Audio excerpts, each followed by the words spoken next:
This is the Wealth Ability Show with Tom Wheelwright. Way more money, way less taxes. As business owners and investors, we all make bad decisions. If we think we're never going to make a bad decision, I think we live in la la land. The question is, how do we keep from making those bad decisions worse? How do we keep from compounding those bad decisions? Whether it's a downturn in the market, whether it's downturn in your business, throwing good money after bad in an investment, whatever that bad decision was in the first place, maybe it was a no decision that was a bad decision. And how do we correct it rather than continuing and escalating that? And in fact, we have the expert on this topic, Dr. Vincent deFilippo. And Vincent has written a book, Breaking Point, How Escalation of Commitment is Destroying the World, and How You Can Save Yourself. I like that subtitle.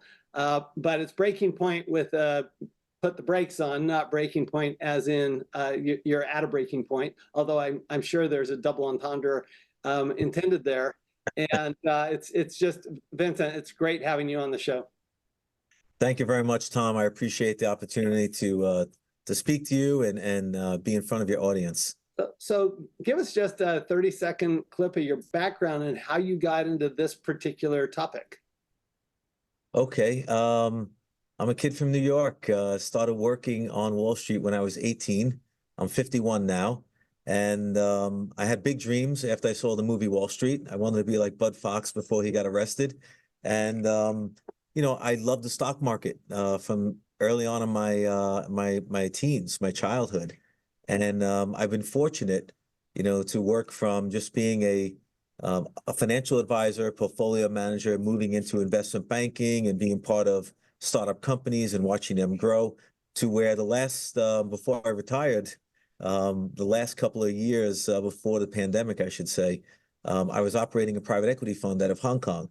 And I had offices throughout the Asia Pacific region, from Tokyo to Beijing, all the way down to Singapore. And, it was a great experience because I had the opportunity to meet a wide variety of different business owners, leaders, CEOs of publicly traded companies, even the startup entrepreneurs, and they all had different needs. And they all had different funding and financing requirements, from a day-to-day to a expansion. And I would pick their brain because they were coming to me for money anyway. That's what my fund was doing. We were lending and we were financing. And I would just ask them simple questions, why this field? Why this industry? What got you started? What are your dreams? What are your goals? And, what are some of the mistakes you made? How can I learn? And, they were all great because they were willing, to kind of educate me in that regard. And then I stumbled upon the topics of the book, but we'll get back to that when you're ready. Yeah. So how I want to go there. Okay. How did you get to the topic of the book? I mean, obviously you were making a lot of decisions on whether to lend these people money. And were you finding that, boy, sometimes they were making bad decisions, whether you were making bad decisions? What kind of triggered that? Well, it started early on when I started working in the financial markets. I was studying the historical aspects of the markets. And, I read a book by William O'Neill called How to Make Money in Stocks. And what I liked about it was that he tracked over 700 of those best performing stocks. And he wanted to know a simple answer to a question: why did some stocks outperform others? And why did some have, tenfold or, 1,000% gains where others floundered? And that kind of got me interested in understanding, why things happen, and understanding why can I make 5 stock trades, buy and sells, and make money, and then my 6th one, I lose everything, right? Because I was a young man just exploring the stock markets. But while I was in the Asia Pacific, I started to think about, what happens when I finally retire. I wanted to be a professor. I wanted to help children. I wanted to mentor teens and maybe help them avoid some of the mistakes I made. Because, made a lot of mistakes throughout my career, a lot of learning lessons, I should say, some great, some losses, a lot of gains. But I decided to go get my doctorate in business administration with a focus on behavior and leadership at Hong Kong Polytech, where I had my office, because it was an academic research oriented school. And I happened to pick up a paper by a Professor Stahl from like 1974, I think it was, or 73. And it was an interesting topic called escalation of commitment.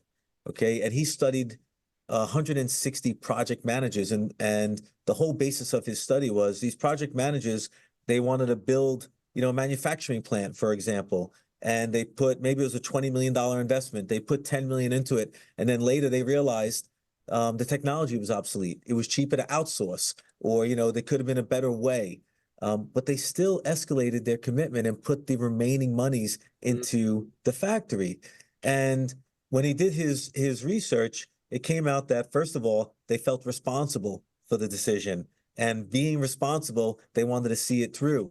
They self-justified the continuation of the money being invested because they were looking at the previous data. They were reconfirming their original decision without looking at new data and new scenarios and adapting to a changing environment, because our globe changes on a daily basis. Technology is a rapid change, especially with AI and globalization and everything else. So they failed to see those few different things. And it was an interesting study. But then I took it further. I read a report on the prospect theory, which is by Kahneman and Tversky. They won the Nobel Prize for this prospect theory. And the whole basis of it is loss aversion. We, as humans, we're afraid to lose, right? We buy a stock, it goes down. What do? We average down, okay? Don't be sore, buy some more. And we put more money into a falling knife and we bleed to death.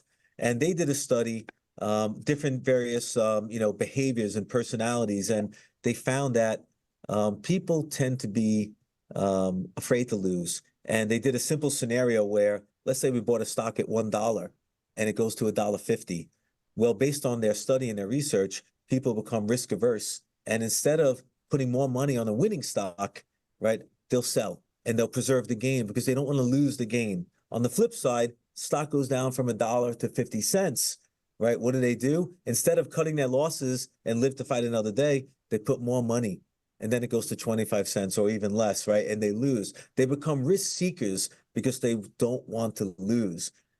So when I did my thesis, I've tracked 700 stock investors in Hong Kong. I had focused on an isolated area. They had to have 5 years worth of investment experience. They had to be short to midterm traders. And they had to have at least $250,000 in the markets, in the stock market. And I tracked them. And out of these 700, okay, I basically overlaid escalation of commitment with this loss aversion. And 70% of the survey of the people that participated, they showed signs of loss aversion and escalation of commitment. They didn't want to lose. They kept on putting good money after bad, and it went down. But it applies to so many areas, not just stock investing, real estate, project management, relationships, politics, a whole bunch of areas that, we don't want to lose. We want to win. We want to keep on going. And sometimes it's at the detriment to ourselves, right? So we have to know when that occurs. So let's kind of pull back just a step back if we can. And I had a couple of cups of coffee, so please excuse me. I rant. First question I have is, how do I, sometimes it's obvious. It's like you're the manufacturer. Sometimes it's obvious it was a bad decision. Sure. Sometimes it's not that obvious. Okay. And so it takes you some time to actually identify that bad decision. How do you identify it? Let's start with, how do you identify that bad decision earlier? Okay. So what I've done, because I did experience loss aversion. I did experience escalation of commitment, anchoring bias, a lot of different things. So that's why when I did my postgraduate studies, I focused on behavior and decision-making because, I want to know, why did I make poor decisions, right? And how can I maximize at least the potential for successful decision-making? So continually be aware and keep on monitoring, was my initial decision based on data that is still relevant and still current? Has anything changed from my initial goal and objective and decision-making, to now, right? Are my goals and my objectives aligned, with the current environment, right? Because I always track the business cycle, and I always track the economic cycle, the stock market cycle. All these cycles are aligned, and I want to make sure that I know where I am in those phases. And I want to make sure that the data is still the same. If anything's changed, I have to reevaluate myself or my business objective to understand, okay, things have changed. Does that impact my initial decision? Does it impact my future objectives? Can I still attain my goals? Right? So constantly being aware of the environment that you're in, constantly trying to monitor your original decision if it's still aligned with your goals, and then having the, I guess, holding yourself accountable, right, to make a decision to adapt, right? So how do you adapt when you're the smartest one in the room and you know everything? Well, the way to do that is to make sure that you surround yourself with successful people, smarter people, people with domain expertise in certain areas, right?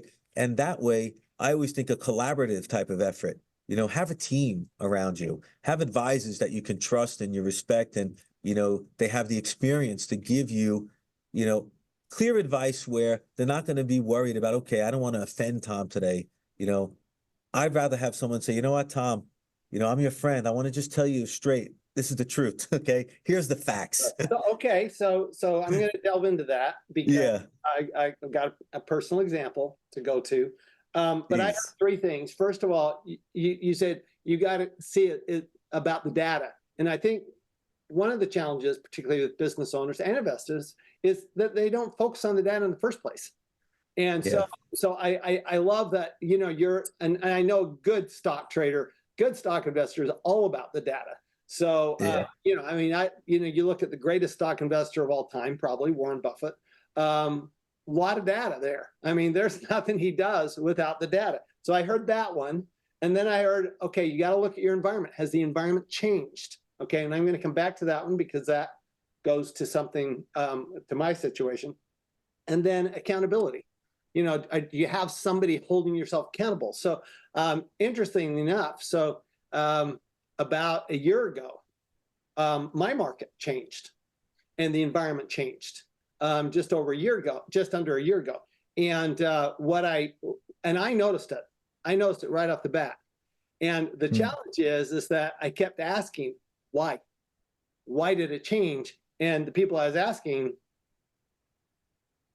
couldn't find the answer. You know, what changed? Okay. I mean, eventually we found it. It took some months Sure. to dig in and find it. Eventually we found what had actually changed, but it wasn't without me pushing. Okay, so I had to really push that because I saw that it was changing. So I saw right off the bat, wait a minute, something's changing, whether it's sales, but the whole environment had clearly changed. Sure.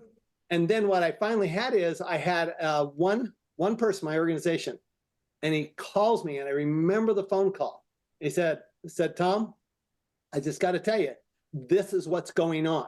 He was not one of the people I'd asked the question to. Wow. He was somebody I had not asked the question to, but he'd been, you know, he's on the leadership team, so he'd been around. I'd like gone to my marketing guy and said, you know, tell me what's going on here. Tell me what's changed.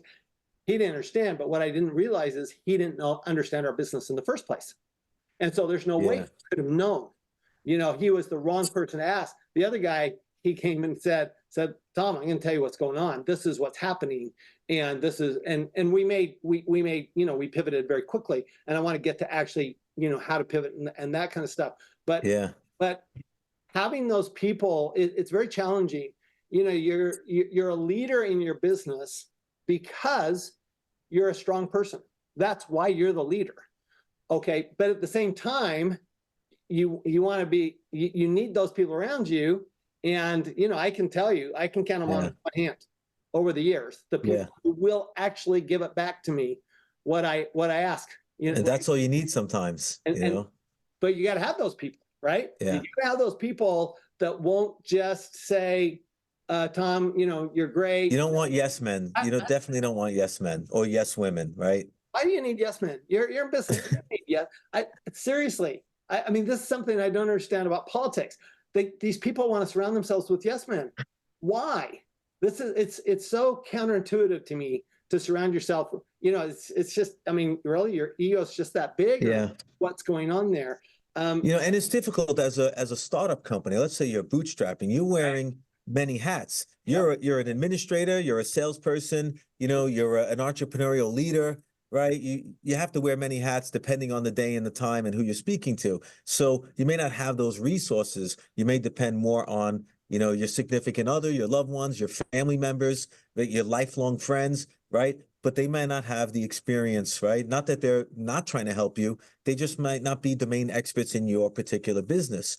So it is a little bit challenging, but we live in a digital world, a global world, and we live in a world where I can reach out to someone like you with expertise in a certain area, right? And my family probably needs you because we think about our tax liability and strategies and Should things like talk. that, right? That's another problem. But in fact, we can solve that problem. we're gonna talk anyway. But the thing is, when I was a young man and I had hair and I was in shape, okay, I thought I knew it all, and I was afraid, or maybe I was too stubborn. My ego would not allow me to go out and say, you know what, I need help, Yeah. right? And I definitely didn't want to go to my parents and make them worry, right? So, but now at a different level, right? I've gone through different iterations of my life and my careers, and I've had ups and downs, and I made a lot of money and lost a lot of money, and blah blah blah, right? We've all been through that as we age and go through these experiences. But now I wouldn't call the marketing guy by myself or the finance guy or the IT guy.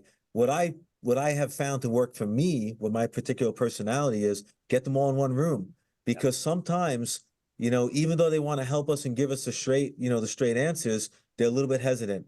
And when they're around other people, they can brainstorm and they may not even be thinking of a particular solution, right? So I take it as a board of directors type of approach, even with my friends. Let's all get together and brainstorm, bring a pen and paper, right? We got this problem. Let's get everyone's perspective in a safe environment, in a working environment where, we can find a solution, because there always is a creative solution. But sometimes you just got to hear a key word or, get inspired, let's say. Oh, no question. No question. I mean, I can tell you those times, I mean, and as you were saying before we started, that I am more experienced than you, which just means that I have more trips around the sun. Well, that word is key, experience. So you have to surround yourself. I always find that I don't want to surround myself with people that don't know as much as me, or maybe they have less experience. I want people that know more, smarter people. Give me the smartest people possible. They will help me lift myself and my business higher. Yep, absolutely. So let's kind of delve into, for the rest of the time, let's delve into this topic of how do you keep from escalating that bad decision, basically. So you got a decision, you made a decision to put money, let's say you put this money into this marketing campaign, or you put this money into building these employees, or you put this money into, I'll give you a simple example. So not too simple, but my example. So a number of years ago, we decided to create a network of CPA firms. And it seemed to be a great decision, and it worked for us. And then it was almost like overnight, though it wasn't. You realize, Yeah. It wasn't overnight. It's just that you only saw it one night, right? And then what was clear is, well, there's a better way to do this. And so we actually pivoted and made a decision to go to a franchise, which is a much better model for what we're trying to do. And so had we kept going down that network area, we'd have been out of business. There's no question. It literally, it helped us grow our business, but it would have put us out of business. The same decision. So how do you catch that and then put the brakes on? It's extremely hard because, well, I wouldn't say it's extremely hard. It's difficult when we're the problem, right? We have certain cognitive biases, certain experiences, the way we were taught. These things affect us, and sometimes we don't even know they're there. We have to be aware first of these issues that could be inside our heads, our greatest asset, and sometimes our biggest detriment, the way we think, right? So give an example, like in the stock market, okay? I buy a stock, right? I see a stock, maybe it's like a major blue chip stock. I don't want to mention names, but it's trading at $100. And I know it's been at that 100, it's gone to 110, 105, it's been in that range. And that anchoring price is in my mind already. Just like when you walk into a car dealership, a new car, and you see the sticker price, that anchoring price is in your head. Okay. But then when you go to the salesman, he lowers it 10 grand. You're thinking, wow, I just saved $10,000. No, but that's really the cost that he wants, right? So it's the same thing with the stock market. Stock goes from 100 down to like 75, and you're like, wow, it looks like it's more attractive right now. It can go back to that 100. I have that anchoring bias in my head. I'm thinking it's going to go back there. Unfortunately, after I buy it, it goes to 60, right? And then I escalate. But so I have to really understand that I have this potential for this cognitive bias. All humans do. I have a potential to have loss aversion. I have emotions, right? First, we must be aware of these issues, right? They're in my book, but also you can go online and look for, simple little searches in Google. What are some of these cognitive biases or heuristics or, behaviors that, could stop me from making good decisions, right? So being aware is the first step. Then keep on analyzing, right? You analyzed. It took you a few months to figure out your solution, right? As you mentioned, but there was something as you were analyzing and brainstorming with your team and monitoring the progress or lack of progress that you finally held yourself accountable and said, well, if I don't make a change, I'm done, right? We have to be able to take a loss, right? And people don't like to take losses. So you have to have certain rules in place that, right, for stock investing, if I have a stock that I bought and it's down 7%, I sell. I will not take more. That's one of my core rules. I don't take more than a 7% loss, right? Because it's easier to make back a 7% loss than it is when a stock goes down 50%. Now I have to make back 100% in order to recapture where I started. So it's a longer process. So in the stock market, that's actually pretty easy. You can put a stop loss on it, right? I mean, yeah, exactly. The liquidity of the business, stock it's market different. allows for that. But let's go to a different market. Let's take a real estate Yeah. market. I'm going to go specifically back to experiences I had with clients in 2009, 2010, right? That was a crash. I mean, that was very fast. And Sure. there was no liquidity. I mean, literally zero liquidity in the real estate market. 2009 was the bottom. Yeah. Right. So 2009, 2010, I've got clients. They're saying what also happened was rents went down at the same time that prices went down in even single family homes. Sure. So people are asking me, okay, well, this has gone down value, but if I sell it, I'll lose money. And I kept telling them, I said, stop. You already lost the money. Yeah. That's done. Whether you sell it or not, you've already lost the money, realized versus recognized, right? I said, my question for them was, would you buy that property at the price you could sell it at? Okay. Because if you would, you should keep the property because that's a different decision. The decision is not, should I sell it? The decision is, should I buy it? Because what you're really doing by not selling is you're buying it. So I'd like your take on that. Yeah. Because that was the I like that question. And I want to see, okay, in I get in a liquid market like stock market, you just put a stop loss on it. It's automatic, right? But you can't do that in some markets. You couldn't do it in absolutely business. You can't do it on real estate. Can't do it in a lot of commodities. You can't do that. Sure. So what do you do? And real estate's a less liquid market. It's not a bad asset, right? It's part of our major asset classes. But I actually had a real estate company and a mortgage company back in 2000, between 2005 and 2000, end of 8, let's say, after the crash. And I was right in the heart of it, where I was funding, homeowners. I was also funding entrepreneurs that wanted to fix and flip and renovate houses and maybe build a commercial real estate empire. And I saw that shift, that sea change, right? And my business dropped dramatically during that time. Okay. I can find a lot of people that needed loans, but I couldn't fund them because the banks, there was no liquidity, right? So that was a hard problem to get out. But getting back to the homeowner, okay, you have to make a choice. The first thing you have to always go back to, in my opinion, is your goals, right? If my goals are still the same, how does this potential loss that I'm considering, how does that affect my short, midterm, long-term goals? Does it impact it? And can I put a plan of action together to actually make that capital back? Is there another opportunity that I can redeploy that capital to try to gain some of that back? Maybe not at one shot, but over a series of steps, right? So I have to really go back to my goals all the time. Are my goals still the same? how does this asset, if I take a loss or a gain, how does it impact those goals? Okay. And what can I do to minimize the negative impacts, all right, that it may have and actually maximize, right? We always have an opportunity cost. And that's why when I try to train, investors in real estate and stocks and creating businesses, I always want to understand one particular thing. Okay, what is the opportunity cost? If I take money from my balance sheet here and I move it over here, okay, is there a better opportunity? So I take a $200,000 loss or a $500,000 loss. Okay, it's not the end of the world because I built up enough wealth to actually get that asset to begin with. So unless I stop working and do nothing, right, then I stay the same. But I'm going to keep working, keep going, keep hustling. There's always other opportunities. Maybe take a loss on one, I was telling my friends at the time, and go buy another property or buy two properties, right? And then when rents get better, you can always start moving it. You always can start leveraging.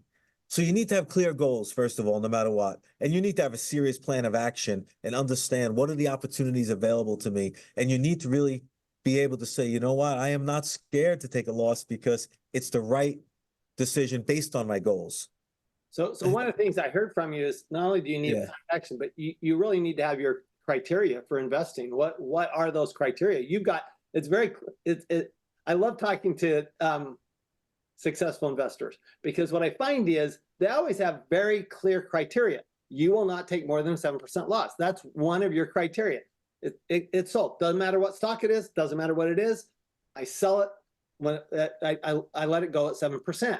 That's very clear criteria. So it sounds like that's actually part of, and it's something we teach actually our clients is, okay, you've got to have those criteria for investing because if you don't, you're just going to get hammered because you're always making. You have to have disciplined rules and take the emotion out of it because we're emotional beings, right? All human beings, we're emotional. We have biases. These things affect our decision making. They make it cloudy, right? And then we have people in our ears sometimes, right? Good or bad, right? We have to process all this stuff. And we're not a computer, right? Sometimes we only see what we want to see. Sometimes we see things, we interpret information differently. Your risk criteria might be different than my risk criteria, right? I'm 51, I have two daughters, I have a wife, I have a mom, sisters, people that rely on me to take care of them. So I'm not as risk-seeking as I used to be in my 20s, right? When I was in my 20s, I was like, let's go do it. Stock's down, don't be sore, let's buy some more and let's average down. But now, I have to have disciplined rules and a plan of action. And I have to make sure that I know what's my worst outcome, right? Plan for it ahead of time, right? If I already know my worst outcome is I can lose all my money, I can put in protective features or provisions in place. And that goes for real estate, that goes for stocks, that goes for all different types of investment assets, right? Because we have a lot of choices as investors. And as a business owner, we can never say we're going to make 100% of the right decisions all the time. We will make mistakes, but we have to be aware that mistakes will happen. Downsizing in our business, revenue going down, sales going down, customers leaving for a competitor, those things will happen. It happens to every business. So what are my plan of actions for those events? If you put them in front when you start the business, at least have the contingency plans, for lack of a better word, okay?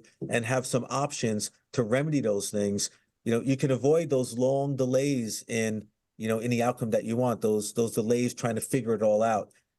That's just my opinion. And continually monitoring data, and data can be anything. Data can be just monitoring your sales or monitoring, how your advertising dollars are converting to sales. Lots of different ways to review it. I love it. So wealth of information here. I want to finish with one thing. Yes. I'm going to go back to one of your original premises, which is the fear of losing. And I want you to contrast, I'm actually curious if you've done any kind of studying on this, fear of losing versus fear of missing out. They're they're side by side, right? Think about you see a friend, they invested in, let's say, a stock and it went up. Or if you see somebody, they bought a house and my house is up, 40% now, right? You always fear you're missing out. For example, which is Bitcoin. Bitcoin's almost at 70,000, okay? Predicted Sure. to go higher, probably will, actually. A year and a half ago was at 16,000, okay? And so people are going, I missed out. I don't want to keep missing out. And So, okay, now do I buy at 70,000, which by the way, I've got anchored in my mind that the previous high was 60, right? I got that anchor point was 60 before, it's at 70. Whoa, and then let's say you bought it at 30, right? You bought it on its way up and now it's at 70. Oh, should I sell that because I'm fear of losing that gain? So how do those all kind of work together? How do you deal with that? Okay, so Bitcoin's a pretty interesting topic, and I speak to a lot of people about it every day. I am not a Bitcoin investor. That doesn't mean that Bitcoin isn't right for the right investor, right? But I believe there's too much volatility in it for my particular, risk parameters and my investment goals. Your strategy. Yeah, so I have never now the people that are saying, "Oh, I missed out on 70,000." Let's go back a little bit. What about the people that were in at 60 when it went to 23? How did they feel? They were like, "Why did I buy it?" You're always going to have a what if. There's always going to be second guessing. There's a rule on Wall Street. Hindsight is 20/20 vision, right? So here's my opinion on that. First of all, does that asset class, right, a digital asset class, align with my goals? You always have to go back to your goals. Your short-term goals, 0 to 12 months, midterm 2 to 5, and then 6, 10 years plus. Does it align with my goals that I need to achieve and accomplish to live the life that I want to live, whatever that is, okay? Secondly, I always look at the opportunity cost, right? If I would have bought one coin at 30,000, right, and now it's 70, I would have made $40,000. Good, congratulations. But if I would have taken that same 30,000 and put it into NVIDIA, okay, a chip maker, when the stock's going through 700, I probably would have made more, okay, a lot more. Right. So it's always, we're juggling apples and oranges and we're trying to compare, but, different asset classes, different risk parameters. And I don't know Tom's goals, right? Tom may be a risk seeker, whereas I'm a conservative. So I'm not promoting Bitcoin because it doesn't align with my conservative type of approach. I'm happy to get 7% in the market and not worry, What I keep hearing from you is, you're constantly, everything I hear you say is you're taking emotion out of the decision. You're going to the data, you're going to what's going on in reality, and taking the as best you can, taking that emotion out, because you go, look, it doesn't fit my criteria for investing, doesn't mean it's a good investment for somebody else, but it's not a good investment for me, and I'm not going to let FOMO or FOLO or whatever the acronym of the day is. I'm not going to let that entice me into something I shouldn't be in the first place. Well, and I think we're deploying our money, right? Our hard-earned money that you work hard for. Let's keep it simple, right? And I know historically, equities like stock market and real estate, okay, and owning my own business where I have a little control of my destiny if I work hard, right? Those things I can manage and I can understand, and I can look at historical data and I can understand business cycles and I can roll with the punches.